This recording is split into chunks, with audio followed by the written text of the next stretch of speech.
Govinda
Ananda Gaudiya Vaishnava Vrinda ki jai. Nama Acharya Srila Thakur Haridas ki jai. Prem se kaho Sri Krishna Chaitanya Prabhu Nityananda Shri Advaita Gadadhar Shivasadi Gaur Bhaktivedanta ki jai. Shri Shri Radha Krishna Gopa Gopinath Sham Kunda Radha Kunda Giri Govardhan ki jai. Vrindavan Dham ki jai. Navadip Mayapur Dham ki jai. Ganga Devi ki jai, Umana Mai ki jai, Bhakti Devi ki jai, Tulsi Rani ki jai, Samaveta Bhakta Vrinda ki jai, Shri Harinama Sankirtana ki jai, Grantaraj Srimad-Bhagavatam ki jai, ISKCON BVT Samsthapak Acharya Srila Prabhupada ki jai, Go Premanand, all glory Sri Samudravoti, all glory Sri Samudravoti, all glory Sri Samudravoti, all glory to Sri Sri Guru and Gauranga Jai.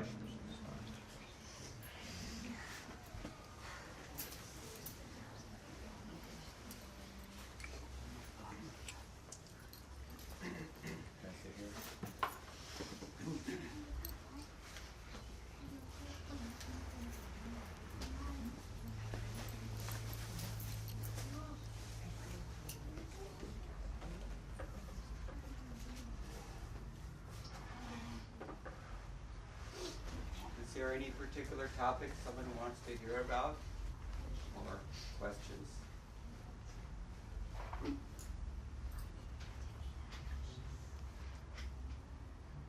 One.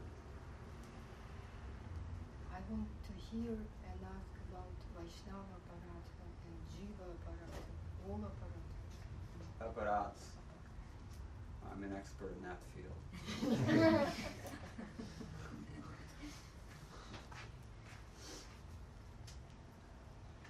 Anything else? Krishna Lila. Somebody wants Krishna Lila. How to surrender to a guru. Surrender to a guru. Story about Jagannath. Jagannath's pastimes. Now I'm really getting mental. I'll ask our host Harvard some topic. Because most of the people here are grahasthas. Yeah. Maybe you can explain a little bit about how to lead a perfect life. Well, at first I have to lead a perfect life. How can we develop faith in Krishna consciousness and keeping that in center, and then how we... Yeah, that's a good point. If someone wants to hand me Chaitanya Charitamrita, So can it's a big book. Big one. So, left hand side. yeah, there's a red one. Yeah. That's it.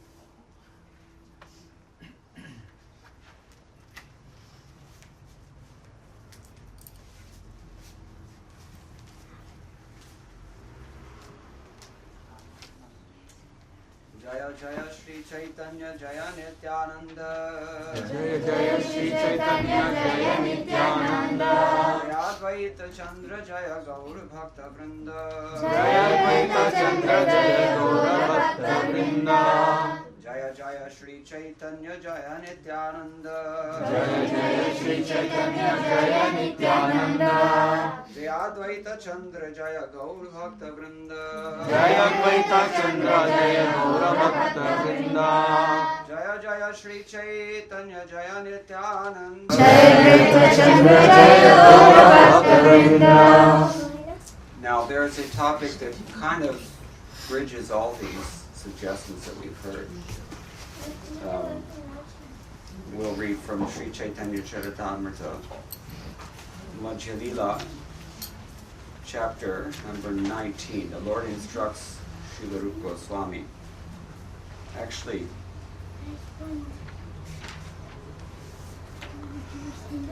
I'm going to read from chapter 17 instead. This is the Lord travels to Vrindavan. When Lord Chaitanya was traveling to Vrindavan, he was in Varanasi. And Varanasi is famous for what? Shiva. Yeah, Vishveshwara Mahadev is their famous, his place. And the Mayavadis, of course, are based there as well. Still, you can find infinite Mayavadis there. So when he went there, there was one Marathi Brahmin who invited him. And this Brahmin was distressed because he was hearing so much criticism of Chaitanya Mahaprabhu. He was criticized as being a sentimentalist, an ignorant person who could only do kirtana like this. It's a common conception. The bhakti path is meant for the easy. The easy path is meant for the less intelligent people, as if there were no philosophy in bhakti. So,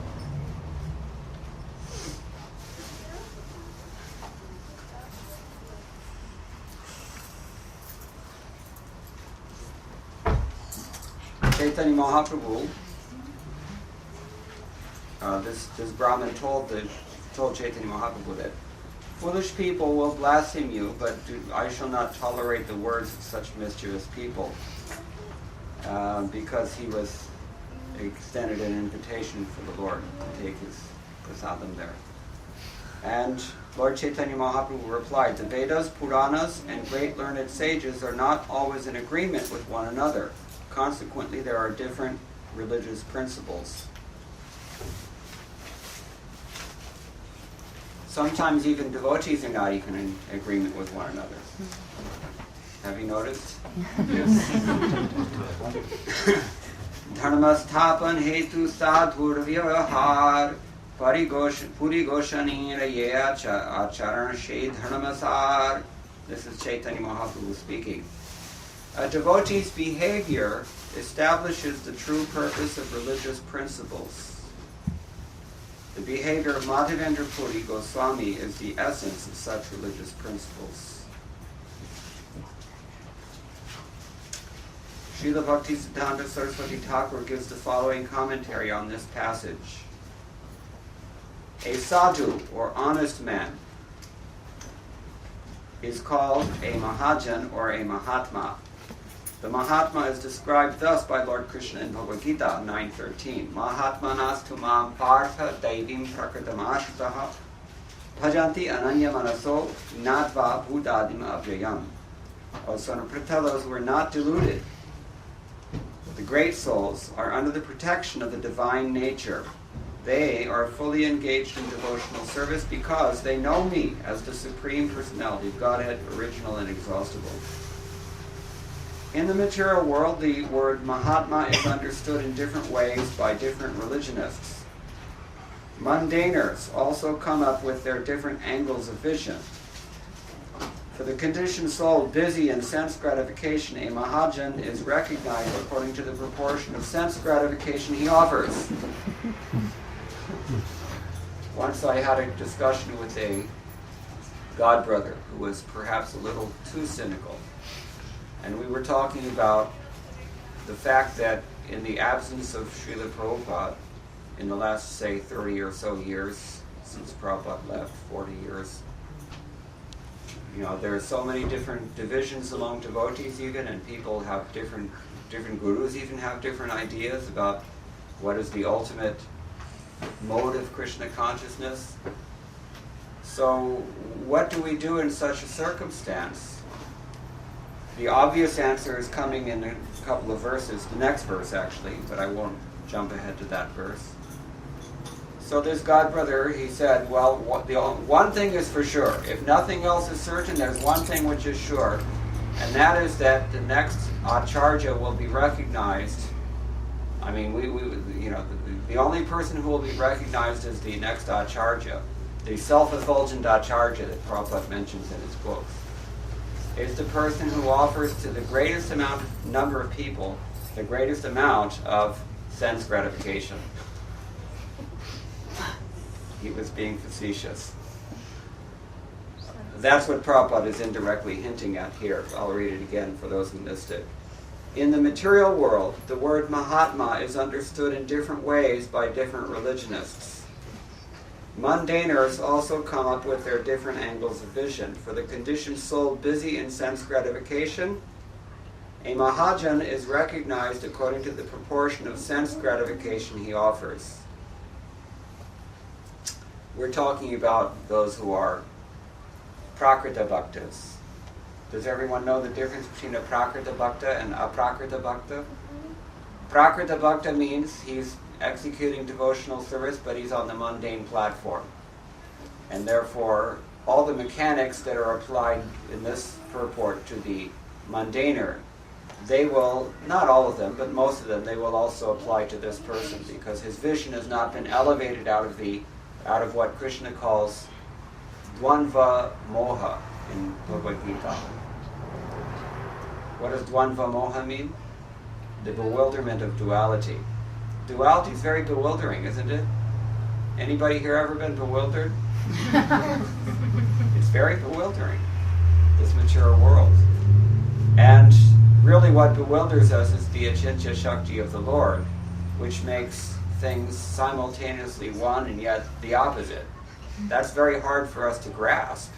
It's very hard to deal with that. Anyway, when we are inexperienced in sense gratification, or when we are not blessed by the Supreme Personality of Godhead, then when we are inexperienced in Krishna consciousness, or when we are not receiving the mercy from the Lord, then we can be, for all intents and purposes, just as bewildered as the conditioned souls. Unless and until we get mercy, or unless and until we advance further in Krishna consciousness. And the entry-level Krishna consciousness is like this, and therefore it's called prakrita bhakti. Or sometimes it's also called, we can say bhakti abhas, or chaya, shadow bhakti, shadow bhakti with training wheels, maybe, is the best. Anyway, that's another topic. But Prabhupada is talking about those who are recognized among materialistic persons as mahajans are the persons who make us happy for whatever reason. And we all have the tendency to glorify anyone who provides us with sense gratification. And as soon as someone tells you where you're really at, and then that person becomes a blasphemer, and sometimes we become blasphemers. And in this way, Vaishnava aparadha is multiplied or generated. I mean, Hiranyakashipu, for example, was preaching to his son Prahlad Maharaj in the 7th canto of the Bhagavatam. Because Hiranyakashipu actually believed that Prahlad Maharaj was in Maya.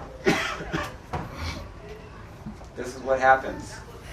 The Acharyas commenting on the Chatushloki Bhagavatam say that when one is conditioned by Mahamaya, one cannot perceive the workings of Yogamaya, and vice versa. And so we take something to be other than what it is, or we become tamasic in our faith, as Krishna describes in chapter 17.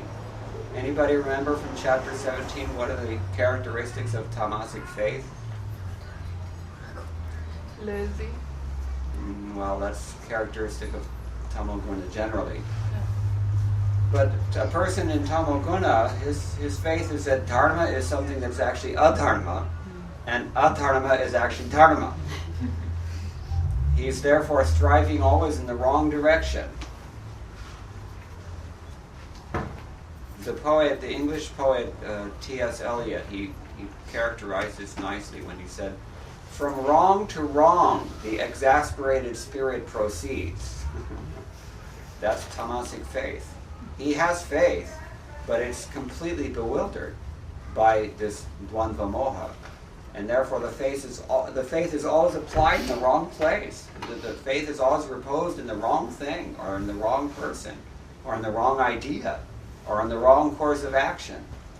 We heard this morning from His Holiness Gaudiya Swami, therefore, that the only thing you can really do before the intelligence has been matured is follow the instruction that's been given. And that instruction is not being generated out of whole cloth. The instruction is already existing where? Where do we look for the instructions? How do we determine, according to Krishna in chapter 16, what to do and what not to do? Guru Sadhana Shastra. Huh? Guru Sadhana Shastra. Yeah, but what does he say? Anybody know the verse? Tasmat Shastram Pramanam Te Karya Karya Vijanataha. Achariti Atmana Shreyas. He says one should determine what to do and what not to do on the basis of what the Shastra tells you to do or not to do.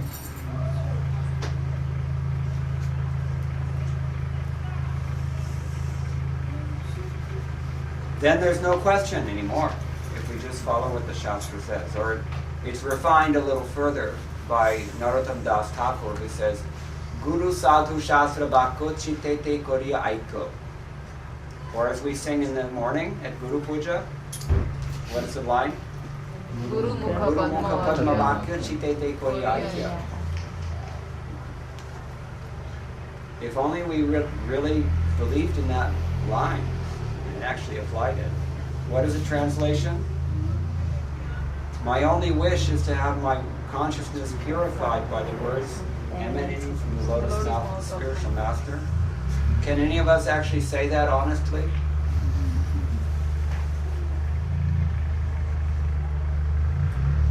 So, this is called Bhakti Apas, shadow bhakti. We're practicing to some degree, and we have some faith that we've reposed, hopefully in the right person and process and ideas. But we don't actually get realization until it matures. I mean, you cannot say it's not bhakti. That therefore I made a distinction between the mundaner and the mature person. Srila Vishwanath Chakravarti Thakur says it's just like mangoes. Mangoes can be ripe, or red mango is a ripe, soft mango, sweet, and a green mango, which is hard, is not sweet and has opposite properties, according to Ayurveda. So devotees are like this also. They're all devotees. A green mango is still a mango. You can't say it's not a mango. It is a mango and nothing else. But immature. This is the thing. Apakva, aparipakva. So, actually, this word pakka, where does it come from? It comes from Sanskrit pakva. Pakwa. Cooked or ripened. So, if we put ourselves into the right association and we follow the process of Krishna consciousness seriously, then we mature. And then we become freed from the illusions of duality, and then the scope for aparadh of any kind, what to speak of other forms of maya, is much decreased. So what are we getting at here? What do we really need to do in order to make further advancement from entry-level Krishna consciousness, in which we don't really feel or look or act very much different than anyone else? What do we have to do? Okay. Sadhu Sangha. Sadhu Sangha. From Sadhu Sangha. And that's the point that Chaitanya Mahaprabhu was going to mention next. I'm going to skip ahead here.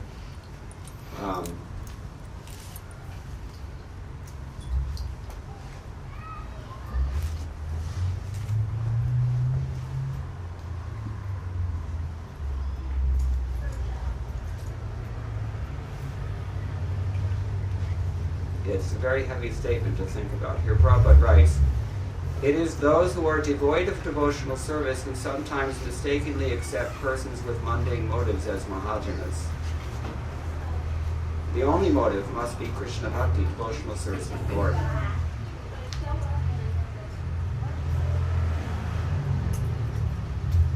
In the material world, karnamis, fruitive actors, are accepted as Mahajanas by foolish people who do not know the value of devotional service. The mundane intelligence and mental speculative methods of such foolish people are under the control of the three modes of material nature.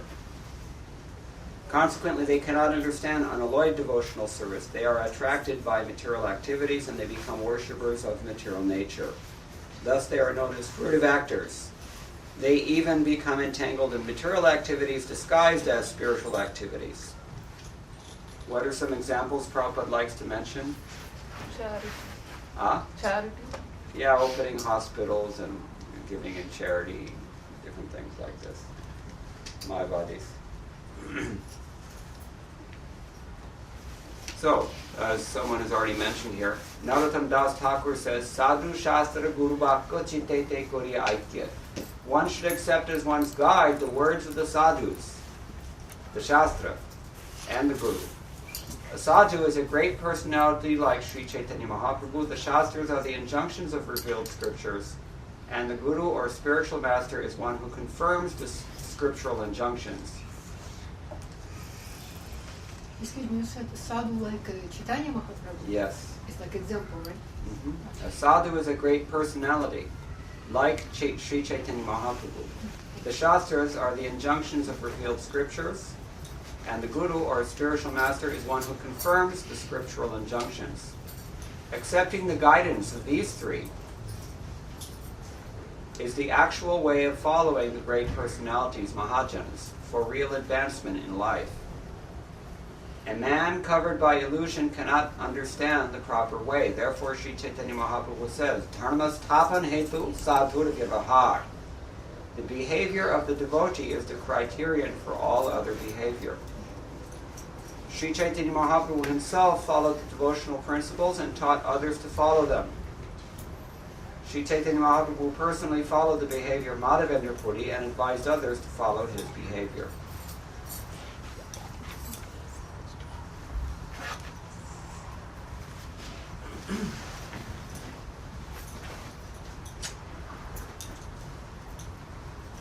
Srimad-Bhagavatam 6.3.20 states that there are 12 Mahajanas. Anybody know who they are? 12 Mahajans? 4 Kumaras. What's the verse? Huh? Okay, they're listed here actually. Brahma, Narad, Shambhu, the 4 Kumaras, Kapila, Manu, Prahlad, Janak, Bhishma, Bali, Shukadev, and Yamaraj. To select our Mahajanas in the Gaudiya Sampradaya, we have to follow in the footsteps of Sri Chaitanya Mahaprabhu and his representatives. His next representative is Sri Sarup Damodar Goswami, and the next representatives are the 6 Goswamis, Sri Rup, Sri Sanatan, Bhatta Raghunath, Sri Gopala Bhatta, and Dasa Raghunath. A follower of Vishnu Swami's was Sridhar Swami, the most well-known commentator on Srimad Bhagavatam. He was also a Mahajan. Similarly, Chandidas, Vidyapati, and Jayadev were all Mahajanas. One who tries to imitate the Mahajanas just to become an imitative spiritual master is certainly far away from following in the footsteps of the Mahajans. Sometimes people cannot actually understand how a Mahajan follows other Mahajans. Sometimes people cannot actually understand how a Mahajan follows another Mahajan or other Mahajans. In this way, people commit offenses and fall from devotional service.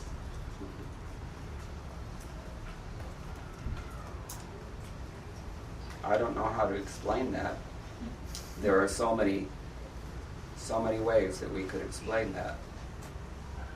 But it comes down to this, that we're bewildered as long as we're conditioned and as long as we're acting on the platform of Prakrita Bhakti, we will not be able to distinguish material from spiritual. We'll take something that is, we'll give the importance of the Supreme Personality of Godhead to something that is not the Supreme Personality of Godhead.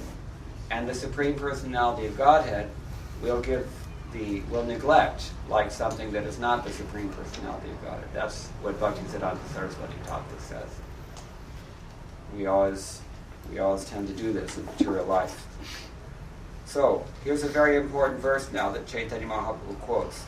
Tarako pratishta shrutayo vibhinna nasa vrishir yasya matam na bhinnam dharmasya tattvam nihitam guhayam mahajano yena gata sapantha. Shri Chaitanya Mahaprabhu continued, dry arguments are inconclusive. A great personality whose opinion does not differ from others is not considered a great sage. Simply by studying the Vedas, which are variegated, one cannot come to the right path by which religious principles are understood. The solid truth of religious principles is hidden in the heart of an unadulterated, self-realized person. Consequently, as the Shastras confirm, one should accept whatever progressive path the Mahajanas advocate. That is such an important verse. Anybody know where that verse is from? Mahabharata.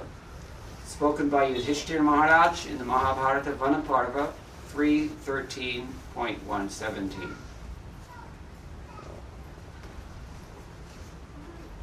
So Prabhupada has explained a little bit more here. In his previous purport, he says, no one can ascertain the absolute truth by following the philosophy of Sankhya or the yoga system of Patanjali, for neither the followers of Sankhya nor the yogis who follow Patanjali accept Lord Vishnu as the Supreme Personality of Godhead. Nate vidu swarthagatimhi Vishnu. The ambition of such people is never fulfilled. Therefore, they are attracted by the external energy. Although mental speculators may be renowned all over the world as great authorities, actually they're not. Such leaders are themselves conservative and not at all liberal. However, if we preach this philosophy, people will consider Vaishnavas very sectarian. Srila Madhavendra Puri was a real Mahajan, but misguided people cannot distinguish the real from the unreal. We've already discussed this. But a person who is awakened to Krishna consciousness can understand the real religious path chalked out by the Lord and his pure devotees. Sri Madhavendra Puri was a real Mahajan because he understood the absolute truth properly and throughout his life behaved like a pure devotee. Sri Chaitanya Mahaprabhu approved the method of Sri Madhavendra Puri. Therefore, although from the material viewpoint, the Sanodhya Brahmana was on a lower platform, Sri Chaitanya Mahaprabhu considered him to be situated on the highest platform of spiritual realization. Does anybody have any questions or comments? Yes. Yeah, about green devotee. So what if the green devotee take association from green devotees? Yeah. What benefit and what damage can be from that association? Yeah. Well, what happens when devotees, as they say, water seeks its own level? Sometimes devotees who are neophyte, they seek out the association of other devotees who are neophyte. And what are the benefits and what are the potential dangers there? Well, the benefit may be helpful sometimes. There may also be dangers sometimes, because the tendency is to nourish each other's anarthas instead of otherwise. We're advised to take more advanced association. That's a key word here. More advanced. And that word like Chaitanya, like sadhu, like Chaitanya Mahaprabhu. Can you explain that? What yeah, sadhu like Chaitanya Mahaprabhu means he has to be authorized. He has to be transparent. He has to be representing Sri Chaitanya Mahaprabhu. He has to be carrying out the same mission and activities and teachings as Chaitanya Mahaprabhu. That means like Chaitanya Mahaprabhu. Right. Even That's how I like take devotee it. follow principles. Can Sorry? they consider that like there are like Chaitanya Mahaprabhu if they just follow rules and regulations? Can Not we put them on the just same level with the Chaitanya Mahaprabhu? Following Chaitanya Mahaprabhu means Yeah. to accept the authoritative path, the standard path, and to advance on that path. Otherwise, if we're not advancing, we're not following. And Srila Prabhuji last point about when it's green, if I'm green, how can choose bona fide guru if I'm Yeah. green? Therefore, we say that if I'm immature, then how am I going to choose the proper authority for my spiritual master? People come and ask me, who should I choose for my spiritual master? And it's a very difficult thing that actually, I cannot help anybody make that decision. But the idea is that, I guess, how do we make that decision? If we're in a bewildered state, how are we going to determine that someone is not bewildered? There are standards. It's just like when you want to go and buy some gold First of all, don't go to Chor Bazaar to buy gold. I mean, there's certain sometimes the wrong association should be obvious. In India, they have markets that are called Chor Bazaar, and they're giving knockoffs of name brand quality products, but they're not quality products. They're also called Maya Bazaar. Sorry? Maya Bazaar, it's also called. Yeah. Maya Bazaar. Yeah, it's an illusion. So, the person who is immature is not advised to seek the association of other immature persons, because Prabhupada said a blind man leading a blind man, both of them fall into the ditch. This verse from Srimad-Bhagavatam is later on found also in the Bible. Did you know that? Christian Bible. Jesus Christ says the same thing. He probably got it from the Bhagavatam, for all we know. Anyway, so the stipulation is that we have to accept the association of those who are more advanced. Swajatiya, they are of the same character or the same class as ourselves, so that we can relate and feel some sense of identity, but more advanced than ourselves. Now, how do we tell who's more advanced? With green color. Yeah. What is the one thing that actually distinguishes the less advanced devotee from the more advanced devotee? Anybody should know the answer to this question. It's very simple. Think in terms of adhikar. In the 11th canto of the Bhagavatam, we find 3 kinds of adhikar described. What are they? Kanishta adhikar, madhyama adhikar, and uttama adhikar. And what is the one thing that distinguishes those 3 levels of advancement? How they see the other person. Consciousness. Who said faith? Faith. Yeah, faith. That's right. That is the principle. Now, can you see another person's faith? No.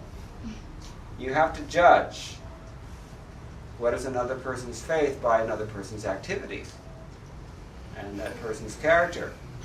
As we heard from Jayadvaita Swami this morning, there are standards that are followed by bona fide, Mahajanas, those like Chaitanya Mahaprabhu. There are standards that they respect. They're not very difficult to perceive. Maybe they're more difficult to follow than they are to perceive.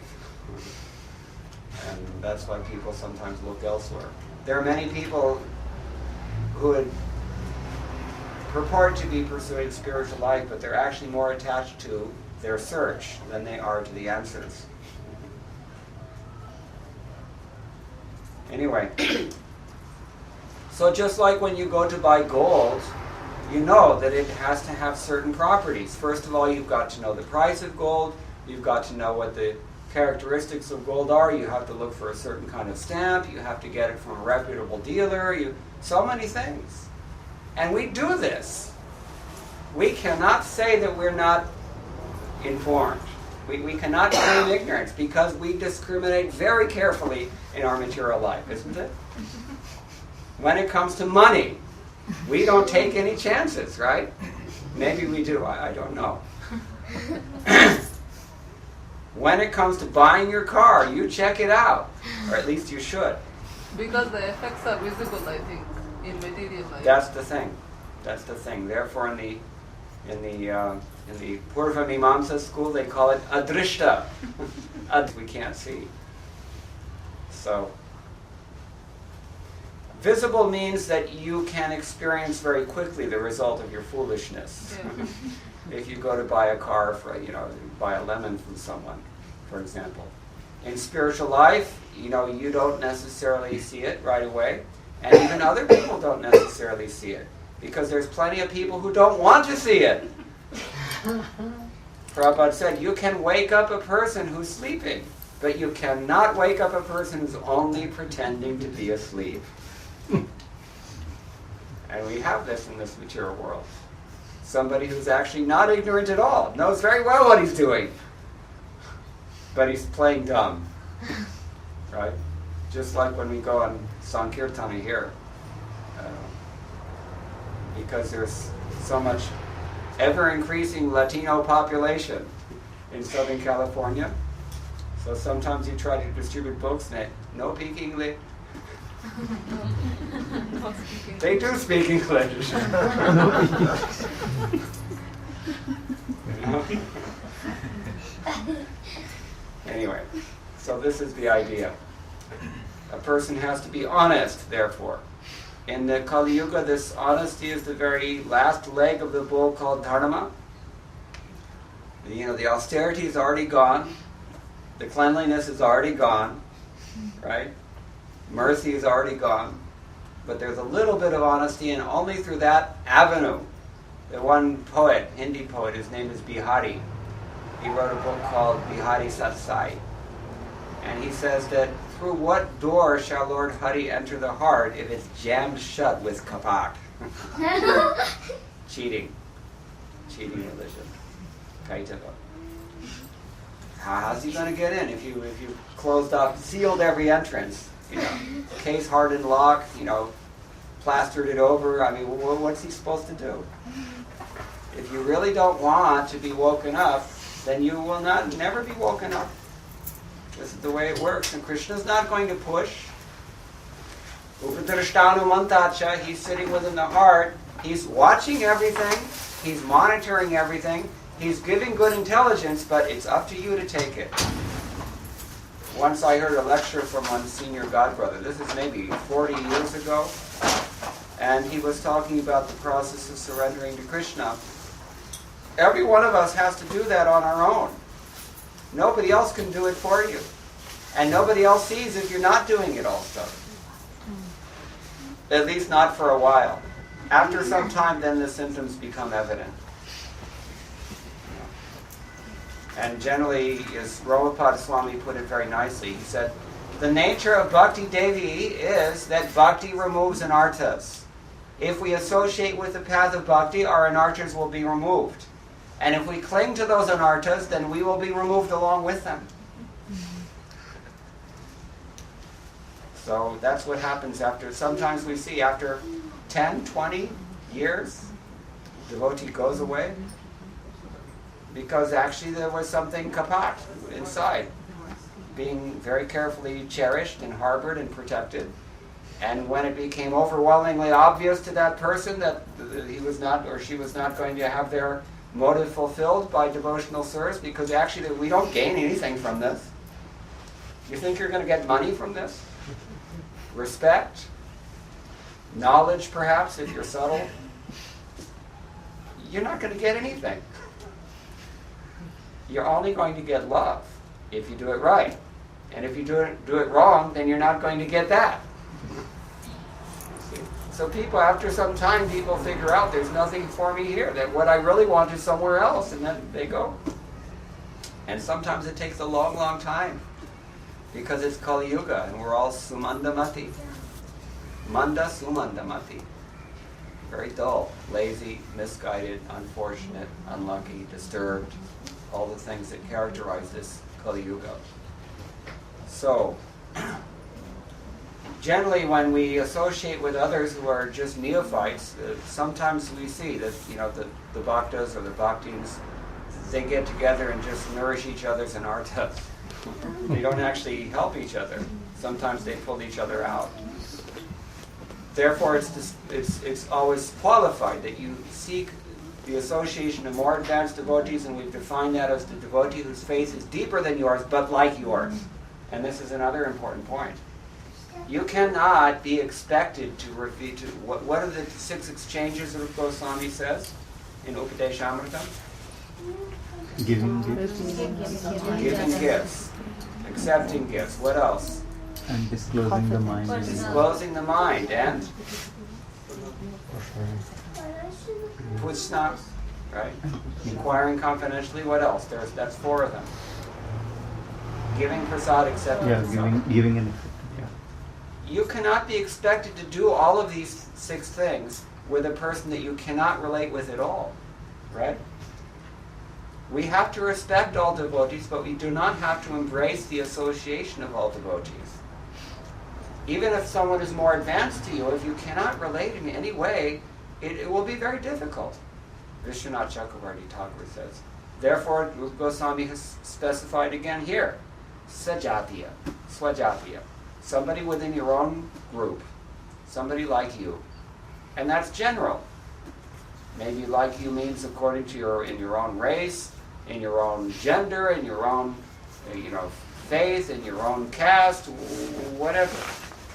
In your own profession, perhaps. It's general. But when we see that a person appears to be more serious in Krishna consciousness than us, but in ways that we can relate to, then that is the association we should take. That is what takes us from being green to a ripe mango. And therefore it's advised that we should always hear the Bhagavatam in the association of devotees who are more advanced, those whose faith is deeper than that. Now, where do you get faith? That he's already said, through satsanga, sadhu sangha. When you associate, it's natural. And it's something that is very mystical. How is it that our faith is awakened through just by associating with someone? The Shastra says that even if you associate with a pure devotee, like Chaitanya Mahaprabhu, or like Srila Prabhupada, even for 1/11th of a second, what can you actually do in 1/11th of a second? Can you have any sort of meaningful exchange on it? Is there any sort of didactic exchange? Not possible. There is something mystical about association. I mean, one of the benefits of association, as we've already described, is guhyama khyati prachiti. We discuss Krishna consciousness. That takes more than 1/11th of a second. But even if we only see a pure devotee, even if we only get the remnants of a pure devotee, that association is very powerful and can elevate our faith. So that's something to consider. Is that okay? Yeah, it's like small things about what happens if someone worship. I cannot say green guru, but if guru did something wrong, or the disciple have no enough, complete faith, and still worship that person, what can happen? There are so many possibilities. Either the spiritual master may not be bona fide, or the disciple may not be. The spiritual master is bona fide, but the disciple's not bona fide. The guru has to be bona fide, the disciple has to be bona fide, and the exchange has to be bona fide. And then the advancement will happen, otherwise it doesn't happen. It looks like a spoiled life, right? Sorry? It's just like spoiled life. Well, not completely wasted. I mean, benefit from everything happens according to our desire. If you really want guidance more than anything else in the world, Krishna is going to give it to you. This is why the Ritvik proposal doesn't work. It's not valid. Because Krishna says, Ye yatha mam prapadyante tas tathaiva bhajami. I reciprocate according to the intensity of one's desire. If he's sincere, he's going to get the guidance that he wants. How so? Tesham satata yuktanam bhajatam priti purvakam dadami buddhi yogam tam. I give him the intelligence, Krishna says. Tesham evanu kampartham aham ajnanajam tama. So many places in Bhagavad-gita, Krishna says, if you want guidance, it will be there. We just have to make the decision. And it is a decision. It's like a light switch. I mentioned earlier, nobody else can surrender for us. We have to do it ourselves. That means you have to lift up your arm, you have to walk over to the wall, and you have to flip the switch. Otherwise the lights don't go on. We have to do that. Anything else? Yeah. Recently I read a reference from Harilila Chintamani which states that the human life is also, because of Agnata Sukruti, it's not a progression from lower lives. Out of 8,400,000 forms, even to get a human life, you should have Agnata Sukruti. You read this where? Harilila Chintamani. Harilila Chintamani. I'm not familiar with that book. It's a reference given in, it's from LA Live Questions. They have it from Harilila Chintamani. Anybody know this book? No. You're not talking Harinama Chintamani. Maybe Harinam Chintamani. Yeah. So Probably. anyway, so your question is?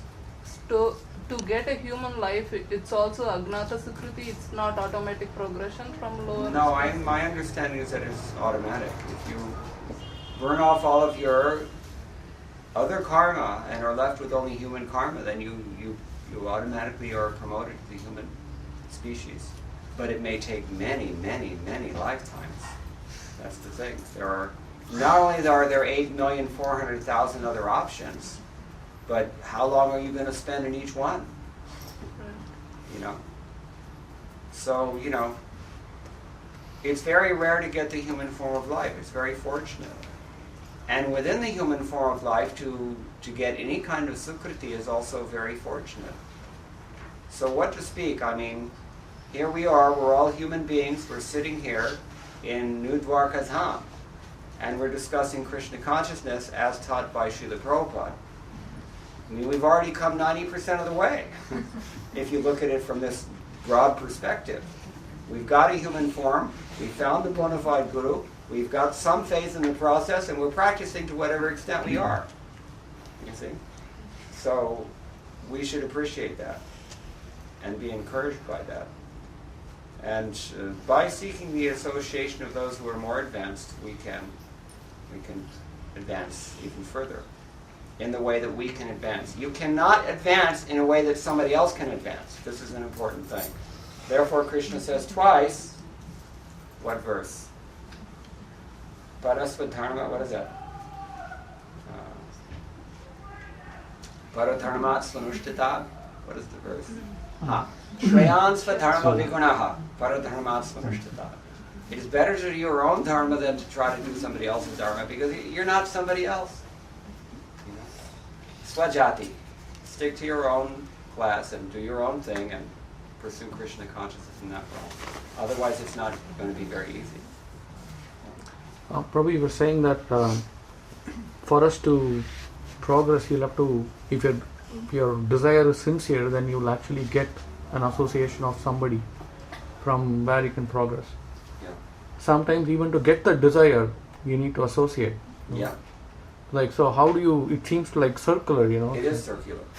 And, you know, this is kind of like the argument that, you know, offensive chanting, offenseless chanting, you know, is what purifies you. So if I'm offensive chanting, then what to do? But you do actually, you become purified by osmosis.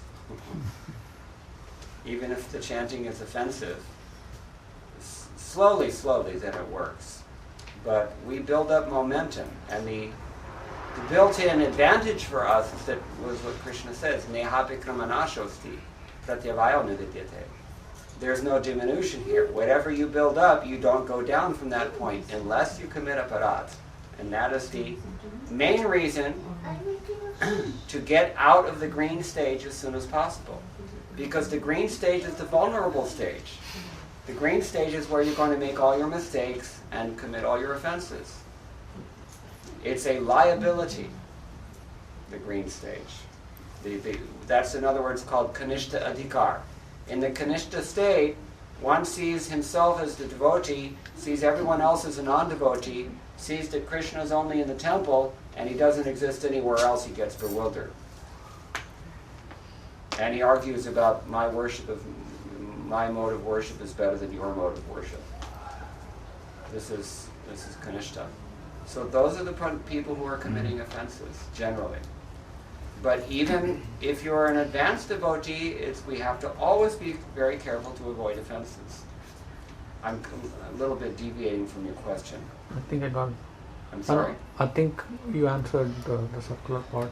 Yeah. Another aspect is, Prabhu, even I've noticed that as long as a devotee is not very close, when he's not taking active association by like being with him very close, you don't know about him, you basically look at him from a distance, you don't make offenses.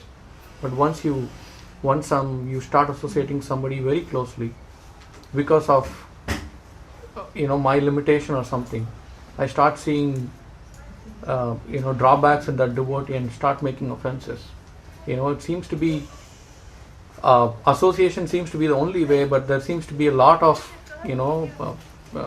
problems, or I don't know how to. Here in New Dwarka, in around 1970, Srila Prabhupada began the process of what he described as boiling the milk of the International Society for Krishna Consciousness. He had made so many devotees, and there were so many centers, and everything was going on nicely, but Prabhupada wanted to turn up the flame a little bit. And he instituted this morning program that we have, and so many of the traditional practices that all Vaishnavas do, but that were not done in ISKCON prior to that point. And Prabhupada said he wanted to boil the milk. It's just like, or another analogy is given, boiling ghee. When you make ghee, what happens? All the solids come up, and you have to clear them off. So when we put ourselves in potent association, then stuff that was not visible in other association, it starts coming out, and we think, wait a minute, what's going on? I feel worse now than I was before I started. What's another example? When you sweep a room that has not been cleaned for years. You know, sometimes if the dust is left alone, it's just better to leave it that way because it's so filthy. If you go into a room that hasn't been cleaned in a decade, and you try to start sweeping, you're going to make a real mess. A really, really big mess. And you're not going to be clean in time for lunch. It's going to take some time, you see. So this is what it's like also in Krishna consciousness in the beginning. When we first seriously put attention and volition, more importantly, into this process, then we start to see that, wow, I'm really looking pretty bad. Am I making some mistake, or what's going on? Actually, that's a good sign. It's when we don't feel like that, then we need to worry. Complacence. We get purified, and when we are in the intensity of close association with devotees, all of the stuff that was otherwise lying invisible, hritchaya, within the heart, it's exposed by nature of that potent association. By the spiritual potency of the environment. In ourselves it becomes exposed, in other people it becomes exposed, and that's when we have to be really careful, because we start to see. And the tendency is, again, there's scope for committing aparadh there. So, janame janame hoye abhilash, Srila Prabhupada quoted Narottam Das Thakur so often. We always want to stay in the association of devotees life after life after life, even if it's more difficult sometimes and seems even counterproductive at times.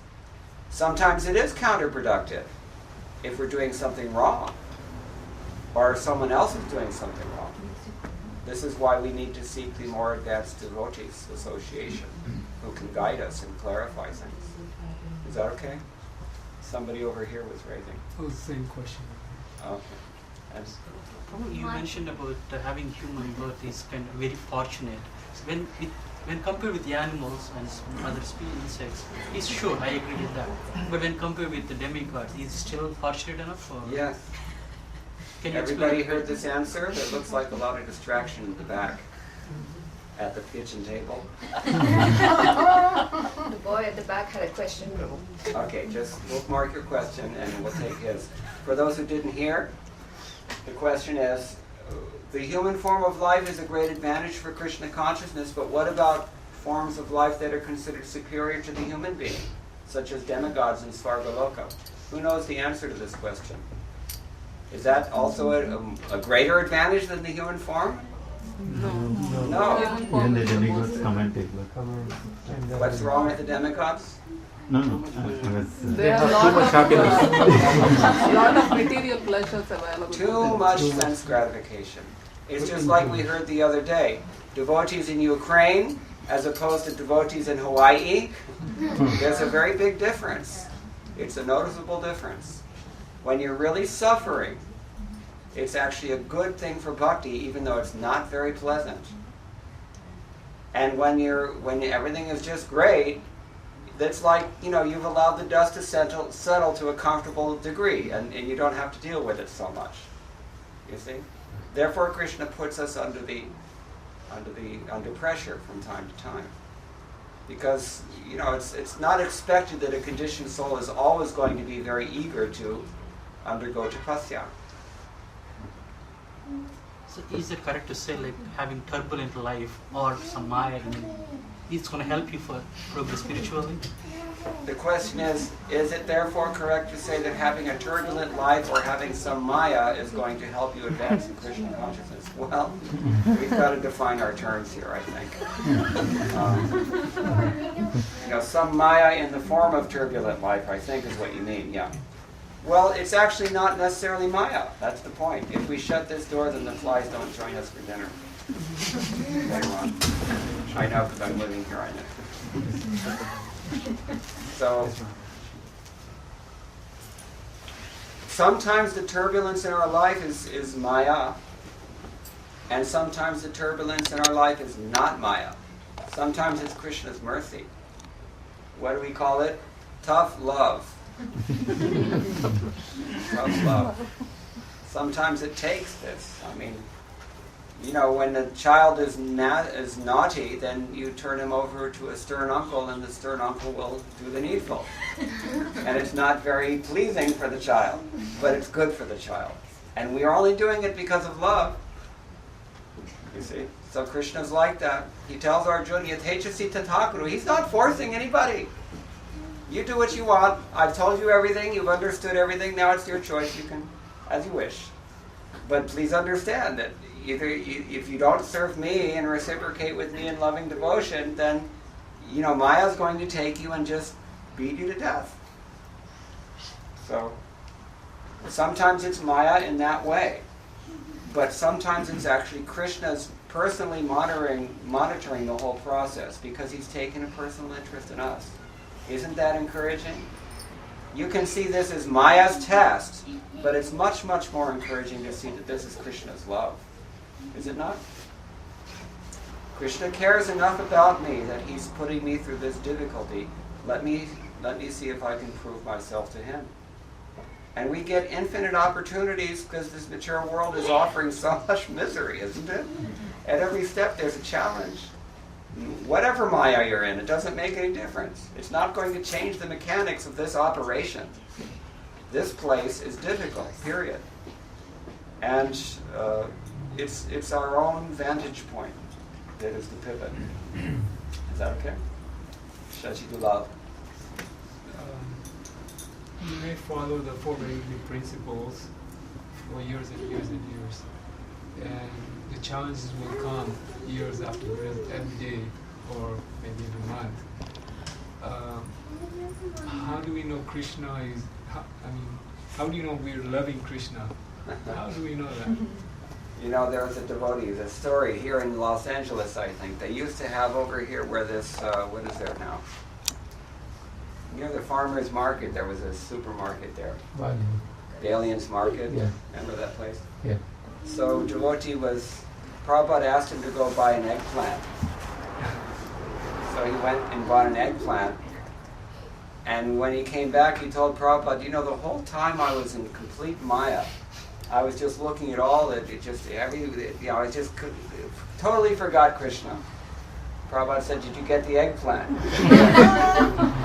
Bas. Yasya prasadat bhagavad prasado. Ityadi.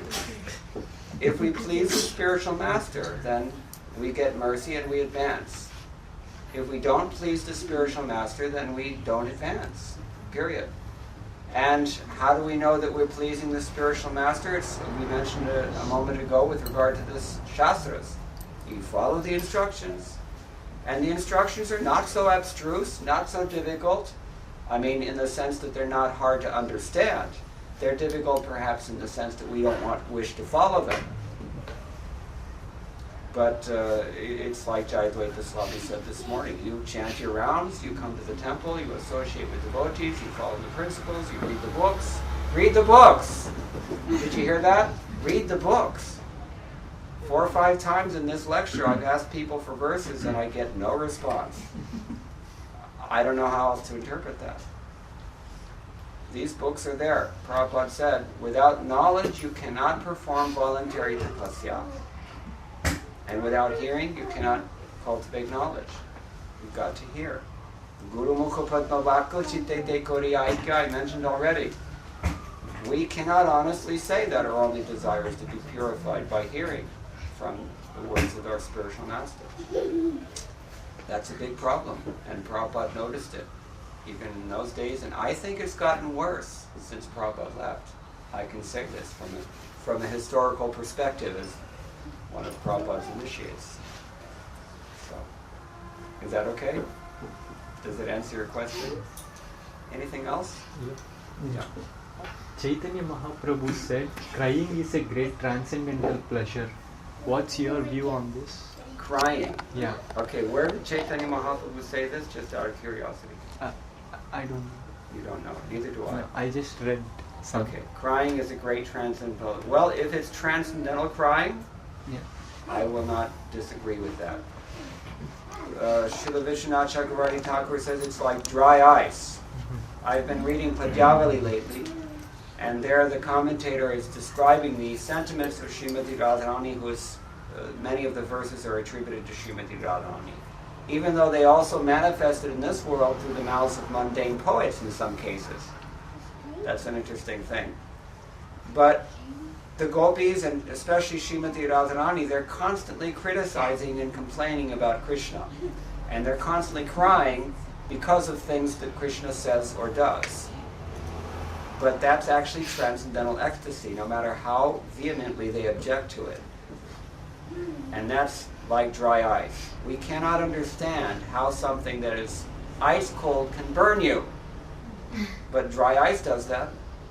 Similarly, we cannot understand how the misery that is explained by Chaitanya Mahaprabhu in his Shikshastika, for example, which is one of the Padyavali verses also. The whole Shikshastika is actually there in the Padyavali, and there are commentaries on it. So how is it that Chaitanya Mahaprabhu expresses these very painful emotions, and yet we consider that transcendental ecstasy? It's not very easy for us to understand. In fact, it's impossible for us to understand. In exactly the same way that you cannot explain sex life to a juvenile, that they just don't have the capacity to really appreciate it. So we have to mature spiritually, that's all. But crying can be transcendental pleasure. Crying, unfortunately, can also be mundane misery. And we cannot always tell the difference because our faith is tamasic, or we're at the Kanishta Adhikar platform, or green mangoes, in other words. See, so we have to be careful there. Is that okay? I have one more question. If we associate with devotees, then we get a better sense. Other question is, if one is a poor man, Krishna said, one is a poor man, he can go to his friend's house and accept food, but he can never accept residence in others' house. Okay. Then what about rich man, and why is this? What is the inner sense of this statement? Okay. He can accept food, but he cannot accept residence in others' house. Okay, is this a question about Krishna consciousness? I'm not seeing the Yeah, relation. it is in Krishna consciousness. So what do you ask? Recently, I liked one of the Facebook pages of Krishna's, and in that some Swamiji posted this. Right. Okay. Prabhu, can I think I understand the example from one incident in the Mahabharata, for example, that you probably know, when Krishna went to us, when they made the plot, Duryodhana, Shakuni, he's going to go, Krishna, there to Dwarka, so please, do your best to invite Krishna. And then obviously Krishna didn't want to go and eat, and he said, I can only eat in the... But in general, I mean, that's, of course, Chanakya Pandit also said the same thing. One should never reside in another person's house. You can't be happy like that. That's not a permanent, under some circumstances perhaps, but I mean, that's not that you spend your whole life living in other people's houses. Okay. What? I have an observation, Prabhu. It's like a comment. I've seen the situation of many devotees, unfortunate situation where they met Prabhupada, and at the same time, for whatever anarthas they had, they never surrendered to Prabhupada when he was physically present. Then later on, they tried to still searching for gurus, but they were never were able to actually find someone like, let's say, Prabhupada, and would that be like a lack of humility on the part of the person searching for guru also, when tries to find like a person that it has to be exactly just like Prabhupada, but they can't find it? Right. Good luck. So would that be also, let's say, a person that is looking for someone and he cannot find that? Yeah, I said earlier, sometimes we're more attached to searching than we are to finding. I mean, there are so many things can explain that sort of behavior. I wouldn't want to make any judgment. Yeah. I mean, this, it's a pretty wide open topic, I think. But in general, the point that we should always remember is that if we want to advance in Krishna consciousness, it will not be frustrated. Krishna will facilitate it, period. Because he wants that more than we want it. Because I've seen sometimes they read the books, they ask the same questions. I have, in my mind, many friends in a long time ago. Same questions all the time. Yeah. And they got the answers in different ways, but still they couldn't surrender. Yeah, sometimes we don't like to hear the answers because we want other answers. And you can't satisfy somebody who doesn't want what you're selling. We were talking this morning about diamonds. If you want to buy a diamonds, you've got to pay a good amount of money to get them. Otherwise, if you don't want diamonds, then you can get cubic zirconia, and they cost very little, and they look, to most people's eyes, they look just like diamonds. But the problem is that people buy the cubic zirconia and call them diamonds. Then that's not right. And even worse than that, sometimes the merchant buys cubic zirconia and calls them diamonds, and that's even worse. So similarly, in this material world, if we want real spiritual life, then we have to be prepared to pay that price. Prabhupada said, if I just relax these 4 regular principles, I could have so many millions of followers. That's one example. But there are standards, and that's what makes us bona fide. Always searching in Bhagavad-gita, Krishna said always, offer to me, worship to me, everything to him, love me. Never said love Guru, blah blah blah. He said me. So what about case like a woman, some sentimental stuff there always, love Guru, maybe he's green, and what happened with that? And how to understand that what Krishna said, love me, for me, for me. I'm not sure I understand your question. Look, Krishna said in Bhagavad-gita always, worship to me, obeisances to me, love me. And bona fide Guru also he repeats the same thing, love Krishna. Yeah. Period. Prabhupada never said, he could have called it the International Society for Bhaktivedanta Swami Consciousness. He didn't do that because he wanted to focus our attention on Krishna. That's what a bona fide Guru does. It looks like a Guruji. What representative, it's okay, but some Guruji, different levels, it looks like obstacles to love Krishna. Because that love goes to that Guru. Yeah, that's wrong. That's what it's about. Attachment, worship, everything. Yeah, that's what Prabhupada was talking about in the report before. A person is actually not focused on Krishna. He's focused on something non-Krishna. And therefore the person is going to be frustrated. That means how to properly make a relationship with Guru or female. Sorry? Because when you worship someone like Guru, to stay distant from attachment and that love would belong to Krishna. How to we have to see the spiritual master in terms of his relationship to Krishna. We have to see everyone in terms of their relationship to Krishna. And we have to be Krishna conscious rather than other people conscious. Even Guru. Yes. So that love completely belongs to Krishna. Yeah, but Krishna tells us You go to me through this person. That's why attachment will be there. Anyway. Therefore we say he's transparent.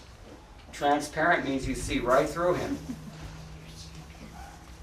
You're not doing anything, you're not approaching Krishna by any means other than your spiritual master, but your spiritual master has no significance other than the fact that he's a representative of Krishna. That's the point. So that's what it means to be transparent. It seems like still in a woman body, we have to wait till next life when we get a man body, then everything will be fixed. No, that's in Prabhupada. female body it's very difficult to stay from the wrong attachment. I try being a man.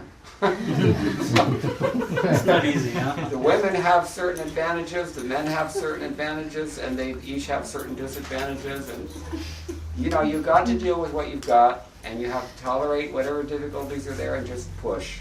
And Krishna will facilitate if you're sincere. And it's another word, if even he's a real bona fide spiritual master, why not love him? Why Krishna said me? Well, the spiritual master is transparent. You can't find him.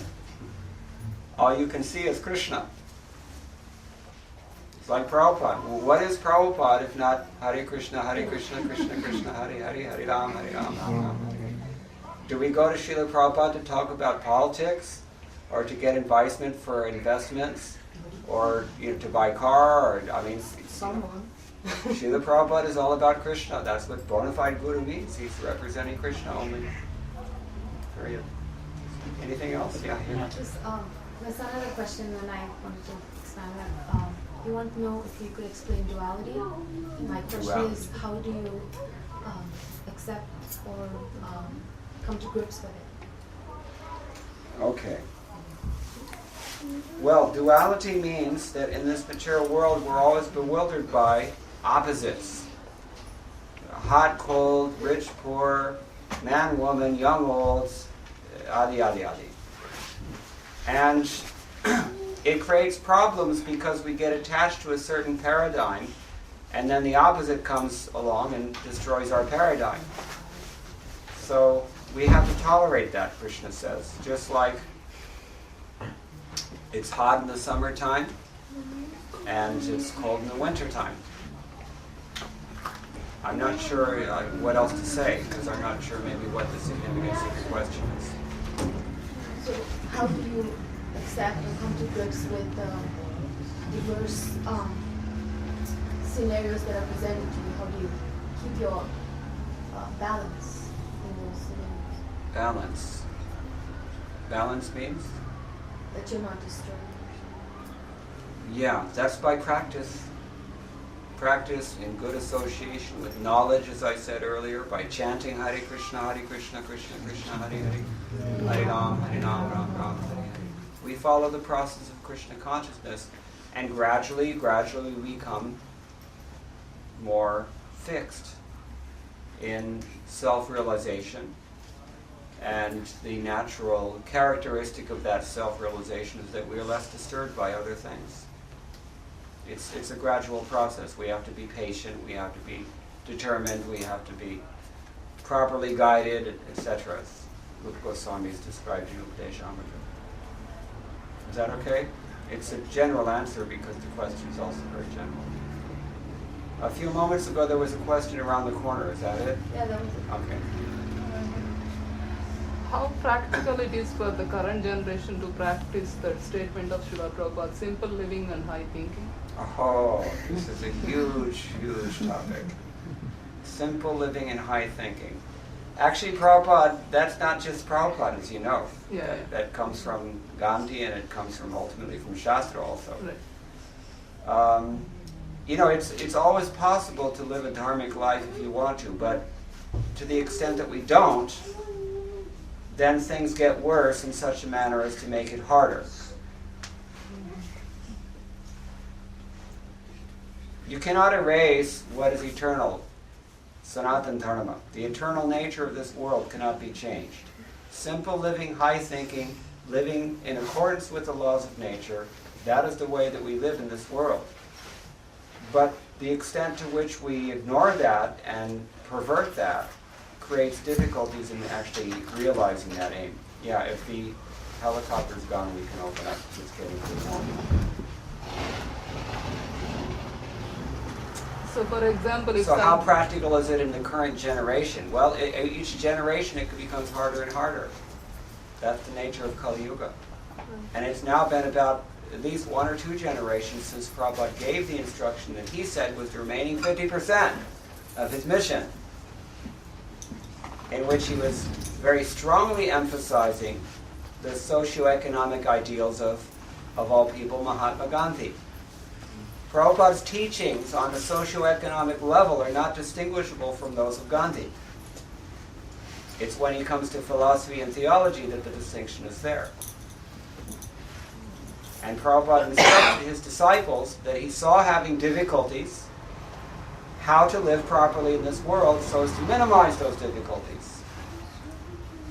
But we've neglected that, in my opinion. I mean, that's not really opinion. You can look around and see that in most cases it's not been, we don't have much to show Srila Prabhupada in terms of accomplishing that instruction in a practical way. And it's granted, it's difficult, it's not easy. But, you know, at least we have to start seriously discussing it and researching it and making sure that we understand what it is that Prabhupada asked of us. That's probably the first step and the only one that we can take at this point, in my view. Is that okay? Yeah, for example, he suggested farm communities, right? Yeah. For that, we need at least minimum thing is the water, which is becoming very difficult in India also nowadays. A toxicologist in Houston told me there is no aquifer in the North America, not just the United States, all of North America. There's not a single aquifer that is not contaminated with mercury, cadmium, arsenic, runoff from industry, from agriculture, etc. They're all contaminated. The air is contaminated. The basic elements of material existence, bhumir, apo, nalo, vayu, kammano, buddhireva, chatyadi, all of them are contaminated. Yeah. We are also contaminated. The ahankara, the buddhi, the manas, everything contaminated. So Kali Yuga is like that. So I didn't say it would be easy. And I did say that in every generation it becomes harder. But somebody has got to pay the bill here. You've got to pay for dharma in this yuga. You've got to pay financially. You've got to pay money. It costs. I was discussing with someone the other day, I don't remember who. Nowadays you have polyester dhotis. 30 years ago in Vrindavan, you could not find such a thing because it didn't exist. It was all khadi, all 100% pure cotton. So if you wanted to wear cotton dhoti as the Shastra advises, then you've got to pay. You see my point? You want pure water, you've got to pay money to go get this, what do they call, there's so many brands now. I mean, you don't even know what they actually. And in India, it's even worse. Then it will also be cyclic. Like if you are living simply, you don't have that much money to pay. The point is that we're all very attached to this dream. And that's the only reason that we are not accomplishing more in this area, because this is where the rubber hits the road, folks. What are you going to do at ground level in your day-to-day life? That is the technicolor manifestation of your Krishna consciousness. If you're still selling out to the American dream and the demons who run it, and you're patronizing them in effect, then, that's grade Z Krishna consciousness. It's not what Prabhupada asked for. And it's not easy to hear this. And for that reason, it's also not very easy to say this. But these instructions are standing. And Prabhupada said them many, many times. He said them clearly, he said them urgently, he said them increasingly. And he directed them squarely at us, his initiated disciples. So it's very, very difficult to ignore these instructions without courting aparadh. That's a strong statement. Continuing the same question, like how do you define simples? One person said, the other guy has 60 inches TV, I have only 12-inch TV. I'm simple. This is a very good point. My frame of reference for this, to answer that question, how do you define simple? That's the question. It's relative, is it not? But there is a standard, again. Shruti, Shruti Pratyaksha Aitihyam Anumanam Chatushtayam. In the 11th canto, Krishna tells Uddhava, there are 4 pramanas by which you can understand what to do and what not to do in this world. Anybody know what they are? We usually hear 3, isn't it? Pratyaksha, Anumana, Shabda, and what's the 4th one? Aitihyam. Yeah, nobody knows that one. There's a little tiny verse hidden away in the 11th canto, which our acharyas actually quote quite a bit. For some reason that I don't understand, I've not seen Prabhupada quote it. Aitihyam. What does aitihyam mean? The traditional precedent, the pre-existing standard coming since time immemorial. Up until about 200 years ago, this world has been very sustainable. Human societies on this planet have been very sustainable. Around the time of the scientific revolution, everything started going haywire, and look at the mess we're in now. We don't even know if we're biologically correct human beings. What to speak of scripturally correct. And wait until the clones start to grow up. I mean, first of all, to be a human being according to the Shastra, that's one thing. But even, to consider whether you're a biologically correct human being, we're not sure anymore. It's really a mess, but it's only going to get worse. And how bad? You're going to find midgets at the end of Kali Yuga. The day is coming pretty soon when people will refuse to believe that there was ever such a thing as this fantastic creature called an amphibian. Right? Just like when we read Bhagavatam and we don't believe it when we hear about mountains flying. The material nature has been tweaked because it's tweakable. This is the problem. And it's only going to get much worse. As long as one of my godbrothers told me, you only get more of whatever you tolerate. If you tolerate it, it's just going to come more and more and more. You've got to declare war. And that's what Prabhupada was doing. Look at the radical steps that he took to do what he did. It was not less than warfare. But, in a positive sense. Is that okay? Yeah. I told you this is a huge topic. We can go all night with it. But I hope that's okay. Yeah, you have a question? I have a question. When there are difficult, unfavorable situations for the spiritual life, how do we know that is because of our bad choice or it is Krishna's arrangement? Because if it is our choice, then we don't get as much help as the Krishna's arrangement. Right. Everybody heard the question? When we have to undergo reverses in life, how do we know whether it's Krishna's arrangement or whether it's just a bad choice I made? Okay, first half of the answer. Whatever we experience in this life, whether happiness or distress, it's already written on your forehead. You cannot change it. It's going to happen. So what you do, the choices that you make in this life have absolutely no bearing on the enjoyment or suffering that you get. Do you believe that? To some extent. Yeah, that's the point. We don't have full faith. We have some faith. I mean, think about money again. Usually when you bring it down to money, people get interested and it actually starts to mean something. You work you can work your tail off your whole life, and you're not going to get anywhere more than what is destined to you at the day you were born. That's a pretty hard pill for most people to swallow. We are constantly encouraged that you can make a difference. And our mind is the dream that impels us in our material endeavors is also encouraging within within. And so we rebel against this idea to a large degree. But the fact of the matter is that likitam api lalate pransitam kaha samartha, Hitopadesh says. Whatever the prarabdha karma is written in this indelible barcode on your forehead that only devas can read, you cannot change that. So, therefore we say that an intelligent person does not endeavor for things to try and change his material station. That's one thing. But then to answer your actual question, how do we then tell what is the difference between my karma, perhaps? Because we're talking about karma here. How do I know the difference between my prarabdha karma and Krishna's arrangement? Who knows the answer to this?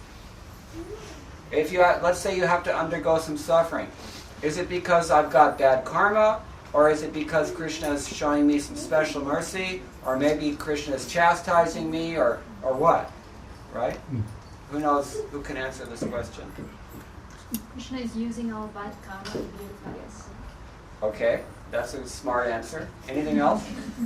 Depends upon your consciousness. Depends upon your consciousness. So does that mean that if I refuse to believe that it's my bad karma, then it's actually Krishna's mercy? No, if I'm very Krishna conscious, then I can think like, oh, if there's a worse situation, I could think it could have been worse than this, but Krishna's protecting me. Okay, but that's the Krishna conscious solution. That's coming out of the realm of karma altogether, and that's ultimately the ideal. So I will put this. Even you make choice, it's still according to my karma. Right? Yep, It that's looks right. like there is no new karma. It's That's like right. cycles. That's right. So everything what happened in Krishna's mercy. Sorry? Everything what happened in Krishna's mercy.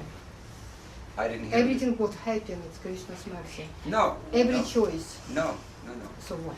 Sometimes it's karma, sometimes it's Krishna. And how do you tell the difference? You don't. He's not going to give away that secret. He keeps you guessing, because that's the only way to keep us on our toes. Because as soon as we've got everything figured out, what do we start to do? We calculate. We exploit. We try to take advantage of it, isn't it? That's what we do.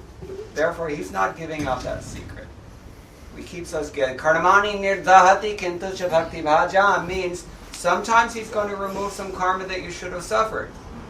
If he doesn't want you to die, for example, in a car accident.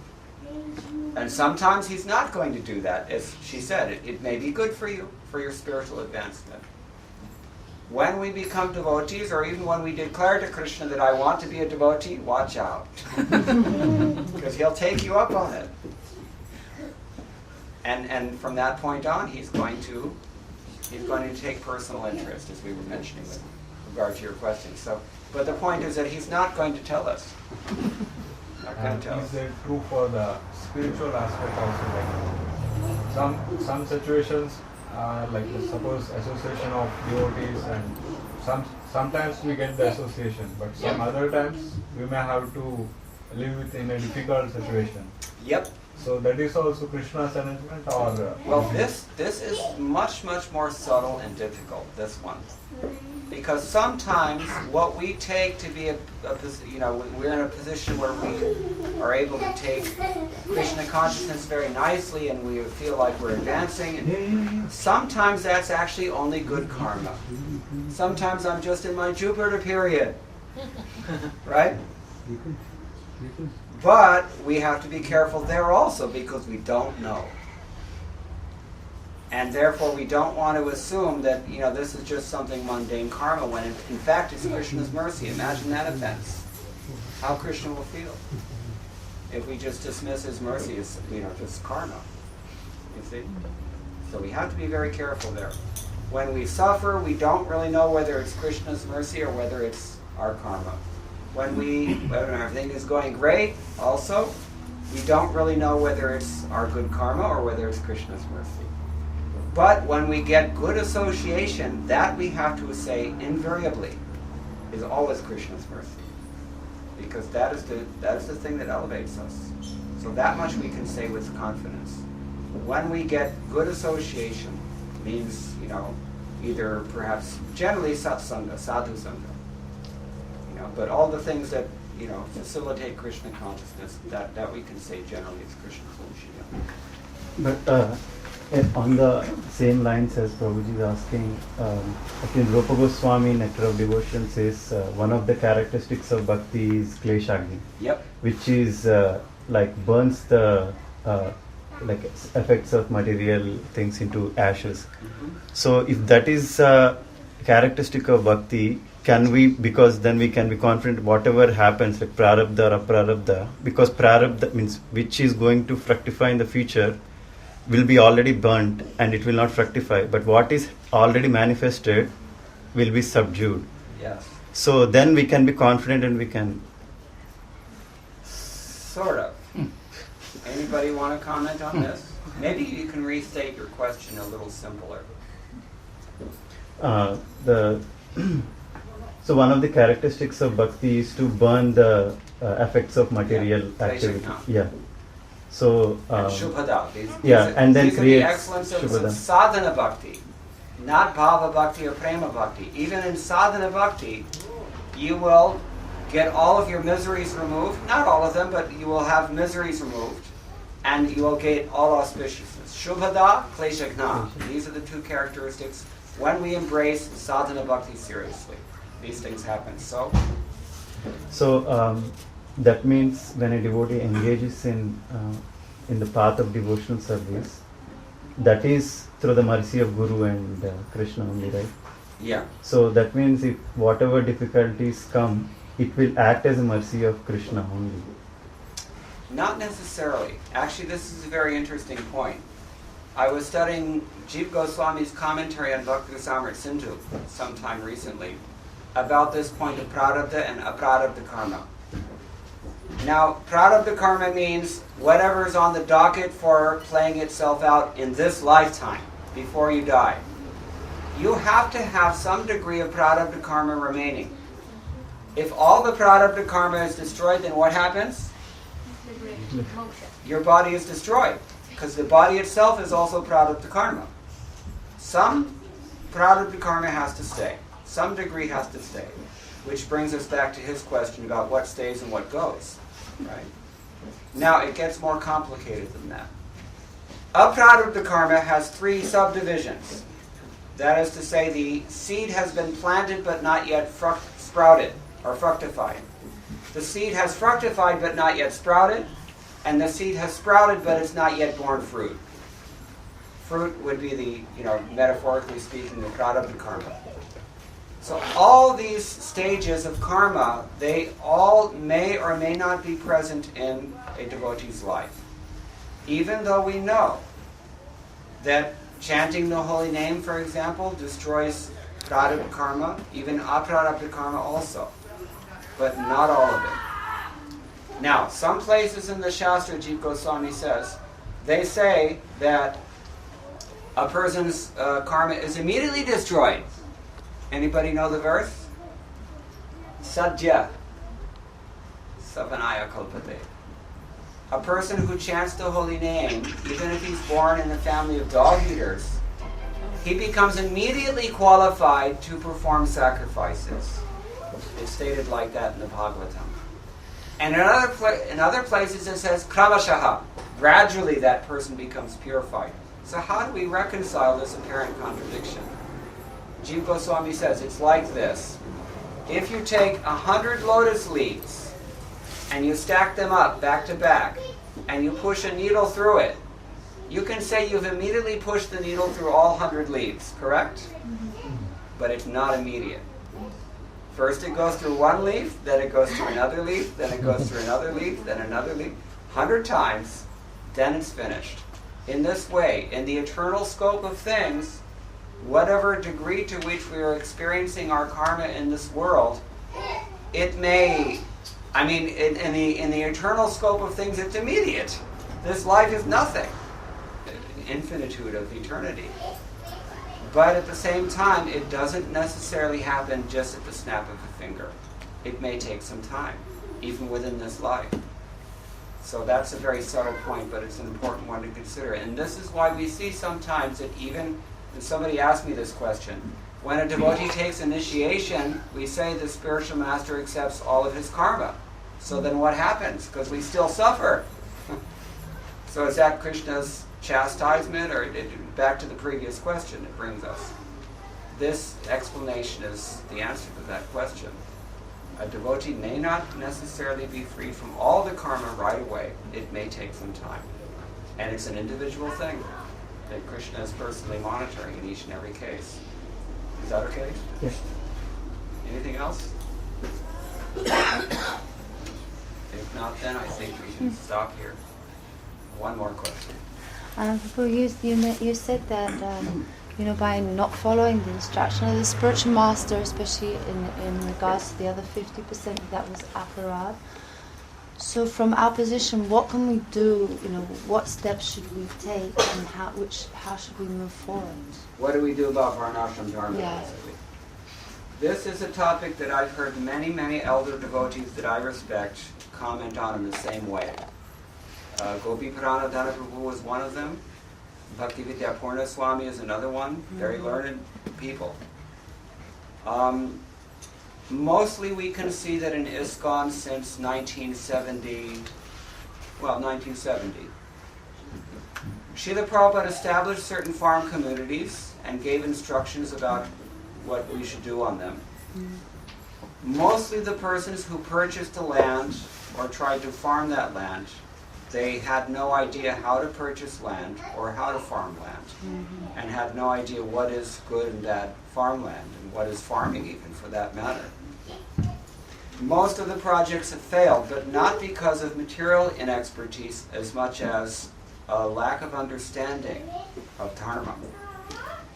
In my opinion, for what it's worth, the word dharma is so multifarious and so subtle at the same time that it's not surprising that we don't understand it very well. But, what these devotees have said is that in most cases where we see that ISKCON's attempts at implementing varnashram, they have failed because the concept has not been fully formulated. The concept of dharma to begin with, what to speak of dharma, varnashram dharma in particular, the very concept of dharma doesn't exist in the English language because there's no need for it. We don't have demands in the English-speaking world that require that word to exist. So the very first thing we have to do is to very carefully study this topic and make sure that we understand, first of all, what is dharma. That's my opinion. That knowledge is lacking. But secondly, we have to be very sure what it is that Prabhupada asked of us. I mentioned this a moment ago. We have to be very clear what he expected of the farm communities, how they should be run, who should run them, etc. This kind of thing. And that's a very, very, very, very big topic. They're having some success in India because instead of trying to get people from the city to, purchase and run and direct farm projects, they're getting farmers who already know what to do. And that's actually the intelligent approach. As we mentioned earlier, Parasvatama, what is that? Shreyan Swadharma Viguna, Paradharma Svanushtata. You cannot imitate another's duty because you won't be able to. The adhikar is just not there. So in a word, I'd say the answer to that question is that we have to very carefully study this topic in more depth because there's a lot of ignorance. Is that okay? Is there any, is something that's never discussed, hardly? How's it going to it's curious, become isn't part it? of? It's certain things that Prabhupada used to repeat quite often, actually, and vehemently also. Those things sometimes you don't hear them. Certain things. It's not just here either. It's in other topics also. What that suggests subtly is that there are certain aspects of Prabhupada's teachings that we are not comfortable with. And that's really disturbing. But, the things are there in the books still, so far. Any other questions or comments? Just one more question. Yeah. So most of the new devotees come from a Mayavadi background, and they ask this question, what is wrong with doing charities? Because it's helping someone who is in need of help. It's not, actually. I mentioned already, you cannot help someone else. That person is locked into that person's prarabdha karma, and you cannot do a thing to help that person. You cannot just watch a person die in front of your eyes. Oh, that is a matter of dharma, though. That's not a matter of being able to change anything. A compassionate person should show kindness to others. That is dharma. Yajna dana tapa karma natyajamiti. You like this. You should never give up sacrifice, austerity, and charity. Krishna says twice. in Bhagavad-gita. Again, that is a matter of dharma, and this we should understand. When I mentioned a moment ago that we don't understand dharma, this is an example. We're looking at things from a utilitarian viewpoint, which is not relevant to the world of dharma. We're looking at things in terms of consequentialism. I'm doing this because it works. I'm doing that in order to affect such and such a result. That is ignorance.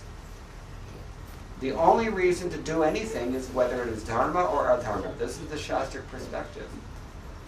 When we live in that perspective, then the yumana will be cleaned up. We'll have pure water again. We'll get real food again. It's possible to turn these things around. I mentioned in class a few weeks ago. 30 years ago, you could drop a coin in the Yamuna and watch it sit on the bottom. It was that clean.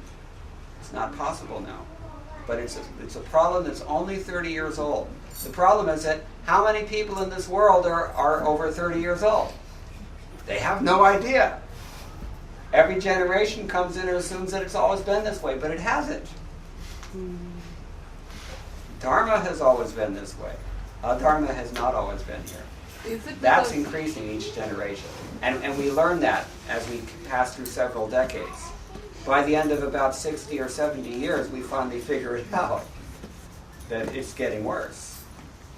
So is it because of the decline of dharma all these things are happening?